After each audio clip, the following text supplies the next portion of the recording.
ఇటీవల రామగుండంలో జరిగిన కార్పొరేషన్ ఎన్నికల్లో అధికార పార్టీకి చెందిన ఎమ్మెల్యే మకాన్ సింగ్ అవినీతి ఆరోపణలకు పాల్పడి 43 డివిజన్లలో బీఆర్ఎస్ నాయకులను బెదిరించి కాంగ్రెస్ నాయకులను గెలిపించుకున్నాడని మాజీ ఎమ్మెల్యే బీఆర్ఎస్ జిల్లా అధ్యక్షులు కోరుకంటి చంద్ర ఆరోపించారు. మంగళవారం రోజున పెద్దపల్లి జిల్లా కలెక్టర్కు రామగుండం కార్పొరేషన్ ఎన్నికలపై ఫిర్యాదు చేశారు. ఈ సందర్భంగా ఆయన మాట్లాడుతూ 43వ డివిజన్లలో కాంగ్రెస్ నాయకులు అధికారులు యథేచ్ఛగా అధికార దుర్వినియోగానికి పాల్పడ్డారని, స్ట్రాంగ్ రూమ్ వద్ద కరెంటు తీసేసి సమయంలో ఓట్ల మార్పిడికి పాల్పడ్డారని ఆరోపించారు.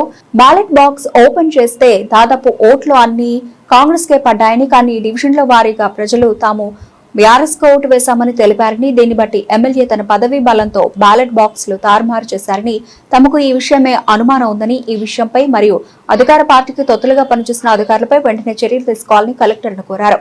అధికార పార్టీకి సంబంధించి ఎమ్మెల్యే రాజ్ ఠాకూర్ మక్కన్ సింగ్ పూర్తి స్థాయిలో అధికార దుర్వినియోగానికి పాల్పడ్డాడు.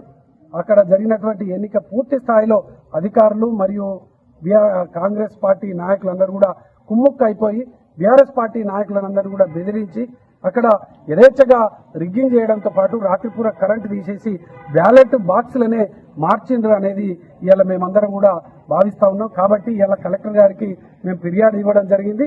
43 డివిజన్లలో రీపోలింగ్ జరగాలి. 43 డివిజన్లలో జరిగినటువంటి ఎన్నికకు సంబంధించి పూర్తి స్థాయిలో అనుమానాలు ఉన్నాయి మాకు. ఆ యొక్క రిజల్ట్కి సంబంధించి మేము బ్యాలెట్లు ఓపెన్ చేసిన తర్వాత దాంట్లో ఎక్కడ ఏ డబ్బాను ఓపెన్ చేసినా పూర్తి స్థాయిలో కాంగ్రెస్ కు సంబంధించిన గుర్తులంతా కూడా రావడం చూస్తే మా అభ్యర్థులందరూ కూడా విస్తుపోయారు. వాడలలో చూసినట్టయితే అన్ని కూడా మేము బీఆర్ఎస్ పార్టీకి ఓటేసినామని వాళ్ళందరూ కూడా చెప్తున్నటువంటి పరిస్థితి. గెలిచిన తర్వాత గెలిచిన అభ్యర్థి దగ్గరికి ఎవరు పోయేటువంటి పరిస్థితి లేదు. ఓడిపోయిన వాళ్ళ ఇంటికి అందరూ కూడా వేలాది మందిగా పోయి వాడలలో ఉన్నటువంటి ప్రజలందరూ కూడా వాళ్ళను ఇలా ఓదార్చేటువంటి పరిస్థితి. అందుకోసమే మాకు ఈ యొక్క ఎన్నిక మీద అనేక అనుమానాలున్నాయి. అందుకే ఇలా కలెక్టర్ గారికి మేము ఫిర్యాదు ఇవ్వడం జరిగింది. రామగుండం కార్పొరేషన్లో మళ్ళీ రీపోలింగ్ జరగాలనేటువంటి విధంగా మేము ఇలా డిమాండ్ చేస్తా ఉన్నాం. దీనికి నిజంగా వాళ్ళకు నిజాయితీగా ఎలక్షన్ జరిపినామనేటువంటి విశ్వాసం ఉంటే, మేమే గెలుస్తామనేటువంటి ధీమా ఉంటే కాంగ్రెస్ పార్టీ ఈ డిమాండ్కు తలొగ్గి తప్పకుండా పోలింగ్ జరిపేటువంటి విధంగా వాళ్ళు కూడా తప్పకుండా స్పందించాలని సందర్భంగా మేము కోరుతూ, అదేవిధంగా ఇలా కలెక్టర్ గారికి వినతి పత్రం ఇవ్వడం జరిగింది. దీని తర్వాత ఎలక్షన్ కమిషన్ కూడా మేము వినతి పత్రం ఇవ్వబోతున్నాం. ఇండివిజువల్ గా ఆ రోజు రాత్రి కరెంటు పోయింది, అక్కడ ఉన్నటువంటి సీసీ కెమెరాలకు సంబంధించి పూర్తి విజువల్ను బయట పెట్టాలి.